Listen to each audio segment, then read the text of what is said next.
Welcome to Esther worship channel. మరొక video ద్వారా మిమ్మల్ని కలుసుకుని దేవుని వాక్యం పంచుకోవడానికి దేవుడు నాకు ఇచ్చిన అవకాశాన్ని బట్టి, ఆయుష్ను బట్టి, ఆరోగ్యాన్ని బట్టి, జీవాన్ని బట్టి, ఊపిరిని బట్టి ఆయనకి కృతజ్ఞత చెల్లిస్తున్నాను. నేనేమైనానో అది కేవలం ఆయన కృప, ఆయన ఉచిత కృప అని నమ్మి మరొకసారి ఆయనకి కృతజ్ఞత చెల్లిస్తున్నాను. మరి నన్ను ప్రోత్సహిస్తూ ఎంతగానో బలపరుస్తూ ఆదరిస్తున్న మీ అందరికీ నా ప్రేమపూర్వక వందనాలు తెలియజేస్తున్నాను. ఈరోజు మరొక వాక్యం ద్వారా దేవుడు మనతో మాట్లాడినే ఉన్నాడు.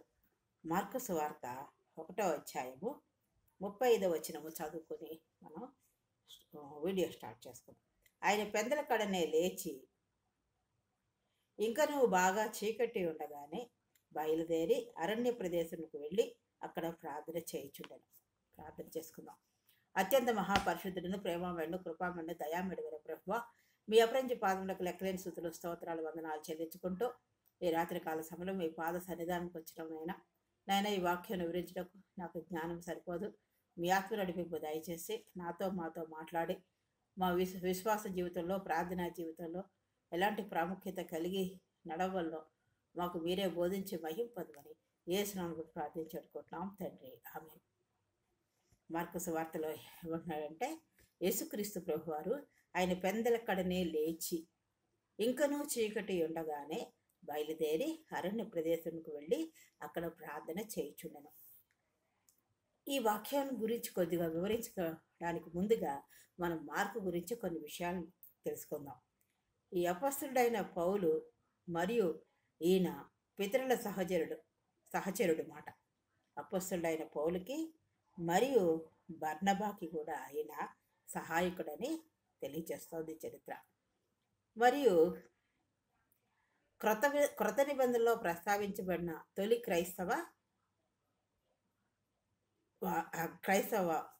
క్రైస్తవుడైన వాడు ఈ మార్క్ అని చరిత్ర చెప్తోంది. ఆయన మార్కు సువార్త రచించాడు. మార్కు సువార్త రచించిన రచయితగా పరిగణించబడతాడనమాట. దీనిని ఆయన పేతురు జ్ఞాపకాలు మరియు బోధనలు ఆధారంగా రచించినట్లు నమ్ముతారు. ఈ మార్కు సువార్త ఆయన పేతురు యొక్క జ్ఞాపకాలు మరియు ఆయన యొక్క బోధనలు వాటిని ఆధారం చేసుకుని రచించినట్లుగా నమ్ముతారన్నమాట. మార్కు కూడా తొలి క్రైస్తవ మిషనరీ ప్రయాణాల్లో పాల్గొన్నాడు. ఈ మార్కు తొలి క్రైస్తవ మిషనరీ ప్రయాణాల్లో కూడా పాల్గొన్నట్లుగా చరిత్ర చెప్తోంది. మరియు తొలి చర్చిలో సభ్యుడిగా ఈయన ఉన్నట్టుగా కూడా చరిత్ర చెప్తోంది. ఎందువల్లంటే బహుశా ఆయన కుటుంబం, ఇల్లు, ఆయన తల్లి చాలా ధనవంతురాలు తర్వాత ఇల్లు కూడా సమావేశానికి తగ్గట్టుగా ఉంటుంది కాబట్టి అక్కడ ప్రార్థనలు, సమావేశాలు, కూడికలు చేయడానికి అనుకూలమైనగా ఉంది కాబట్టి అక్కడ ఆ స్థలం ఉపయోగపడినట్లుగా, ఇల్లు ఉపయోగపడినట్టుగా మనము చరిత్రలో చూడగలుగుతాం. ఈయన బర్నబాకు, పౌలుకు సహచరుడని మొదటే చెప్పుకున్నాం. ఈయన వారి మొదటి మిషనరీ ప్రయాణంలో కలిసి కూడా ఉన్నాడు. అయినప్పటికీ ఈయన ప్రయాణం మధ్యలో విడిచిపెట్టాడట వారిని. ఈయన ఇంకను పేతురు సహచరుడని చెప్పుకున్నాం. అపొస్తలుడైన పేతురుకు సన్నిహిత సహచరుడు, చాలా సన్నిహిత సంబంధం ఉన్నట్లుగా చూస్తాం. ఆయన ఒక లేఖలో మార్కుని గురించి ఇలా రాసినట్లుగా మనం చరిత్రలో చూడగలుగుతాం. తన కుమారుడు అని పేర్కొన్నట్ట. పేతురు తన కుమారుడు, నా కుమారుడని పేర్కొన్నట్లుగా మార్కుని గురించి రాసినట్టుగా ఒక లేఖలో చూస్తాం. అతని తల్లి ధనవంతురాలని చెప్పుకున్నాము. మరియు చర్చి ఆమె ఇంట్లో సమావేశమైందని కూడా మనం చూసుకున్నాము. మరొకసారి కూడా చెప్పుకుంటున్నాం. మార్కు సువార్త రచయితగా ఆయన చాలా గుర్తింపు పొందినట్లుగా మనం చూస్తాం. ఆయన రచించిన అత్యున్నతమైన రచనలో ఈ సువార్త చాలా ప్రాముఖ్యం. ఈ సువార్త ఆయన రచించాడు. దీనిలో అనేకమైన విషయాలు ఆయన రాశాడు. ఇది యేసు యొక్క జీవితం గురించి వివరణ, యేసు యొక్క జీవితం గురించి వివరణ మరియు తొలి క్రైస్తవ బోధనలు, ఆయన బోధనలు కూడా ఇక్కడ, ఆయన స్వస్థతలు కూడా ఆయన గురించి, ఆయన జీవితం గురించి వివరించినట్లుగా తెలుస్తోంది. ఆ సువార్తలో ఆయన అలాంటివి అందించినట్లుగా తెలుస్తోంది. ఇంకా ఆయన తొలి క్రైస్తవ బోధనలను ఆ బోధనలను సంరక్షించాడట. ఆ పని యేసు మరియు అపొస్తలుల బోధలను భవిష్యత్ తరాలకి, రాబోయే తరాలకి వాళ్ళకు ఉపయోగపడేలాగా అవి సంరక్షించినట్లుగా, అవి సంరక్షించడం వల్ల ఈ తరాలకి, రాబోయే తరాలకి ఉపయోగపడినట్లుగా, రక్షించడానికి, ఆ తరాలను రక్షించడానికి వాటిని సంరక్షించినట్లుగా, అలాంటి వాటికి సహాయపడినట్లుగా చరిత్రలో మనం చూడగలుగుతాం. సరే, వాక్య భాగానికి వస్తే మార్కు గురించి కొన్ని విషయాలు తెలుసుకున్నాము. మనకి తెలిసినవే కొన్ని మళ్ళీ మనం పునరావృతం చేసుకున్నాం. ఎందుకంటే మనం సంఘాల్లో సేవకుల వల్ల అనేకమైన విషయాలు తెలుసుకుంటాము. క్లుప్తంగా కొన్ని విషయాలే నేను మార్కు గురించి చెప్పాను. అయితే ఈయన పెందల కడనే లేచి ఇంకనూ చీకటి ఉండగానే బయలుదేరి అరణ్య ప్రదేశానికి వెళ్ళి అక్కడ ప్రార్థన చేయించుండేవాడు. ఆయన ఏంటి? ఆయన దేవాదేవుడు, యేసుప్రభు వారు దేవాదేవుడు. ఆయన కూడా పెందల కడనే ఇంకా చీకటి ఉండగానే లేచేవారట. మనం ఈ రోజుల్లో మరి ఎలా లేస్తున్నాం? చీకటి ఉండగానే లేచి వ్యక్తిగత ప్రార్థన చేసుకుంటున్నామా? వ్యక్తిగతంగా మనం అనేకమైన అంశాల గురించి మరి ఆ ఉదయకాలంలో, ఆ చీకటి సమయంలో ప్రార్థించినప్పుడు దేవుని యొక్క సన్నిధానం మనం అనుభవిస్తాం. పరిశుద్ధాత్మ శక్తిని మనం అనుభవిస్తాం అన్నమాట. అటువంటి అనుభవం మీకుందా? నీకు నాకు మనకు ఉందా? వ్యక్తిగతంగా ఉదయకాలం లేచి మనం ప్రార్థన, చీకటి ఉండగానే పెందల కడనే లేచి ఇంక నువ్వు చీకటి ఉండగానే బయలుదేరేవారట.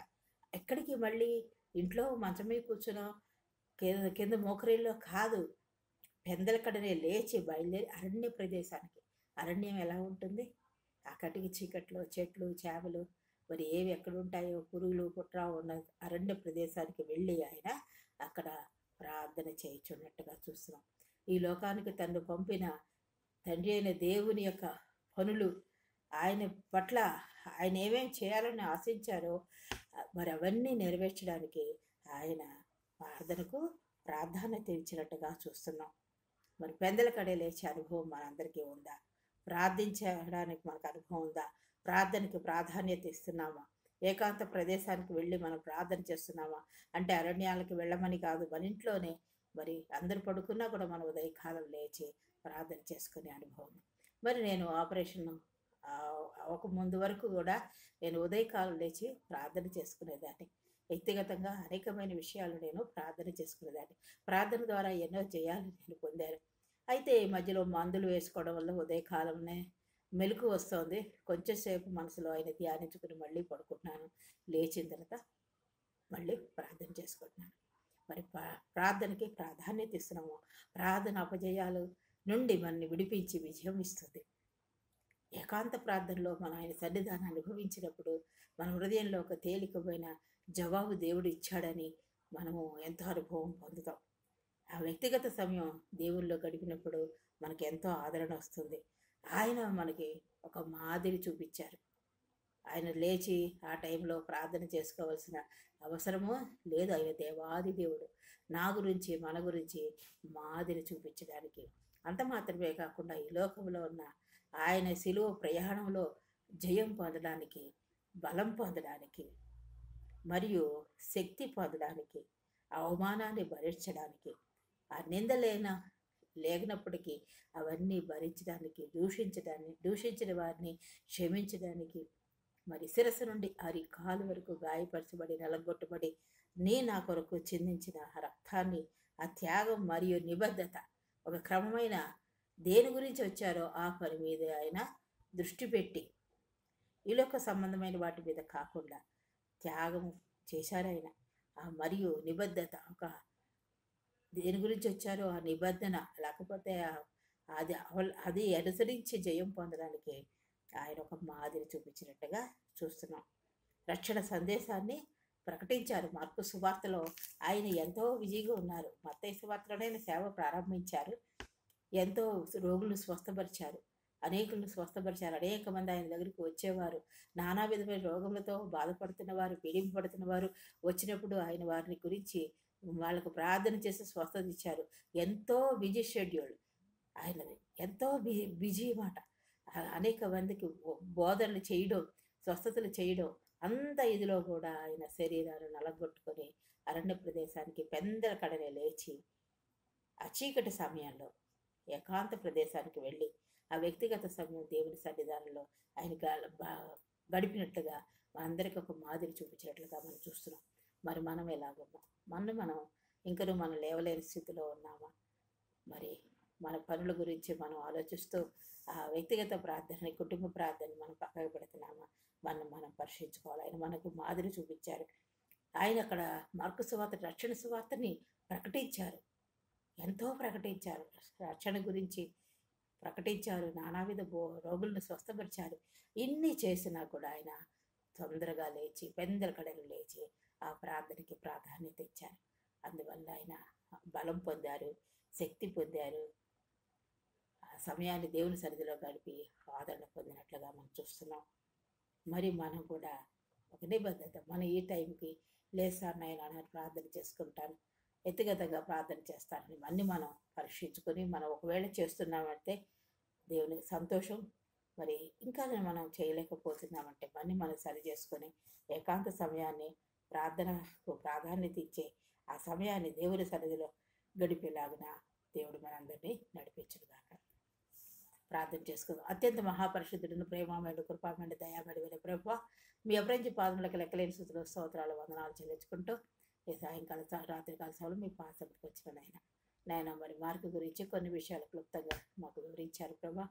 మరి అలాగే తండ్రి నాయన, మరి మీరు పెందల కడనే లేచి చీకటిలోనే ఇంకనూ చీకటి ఉండగానే అరణ్య ప్రదేశానికి వెళ్ళి ఏకాంత సమయాన్ని ఆయన దేవుని సన్నిధిలో గడిపి ప్రార్థన చేశారు తండ్రి. అంత ప్రాధాన్యత ప్రార్థనకి ఇచ్చారు ప్రభా. మీరు బలం పొందడానికి, శక్తి పొందడానికి, ఈ సిలువ ప్రయాణంలో జయం పొందడానికి, అనేకమైన శ్రమలు భరించడానికి నాయన ఎంతగానో మీరు ప్రార్థించారు. అంతమంది గురించి విజ్ఞాపనలు చేశారు ప్రభా. మరి రక్షణ సువార్త ప్రకటించారు, నానా విధమైన రోగులను స్వస్థపరిచారు ప్రభా.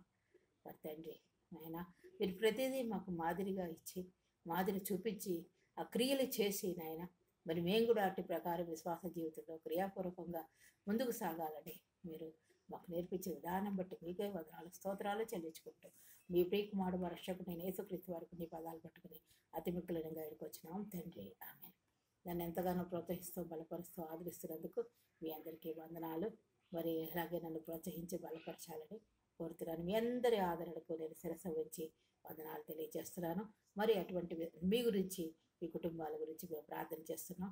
నా గురించి, మా కుటుంబాల గురించి, మా బిడ్డల గురించి మీరు ప్రార్థన చేయాలని కోరుతూ ఈ వాక్యాన్ని నేను ముగిస్తున్నాను.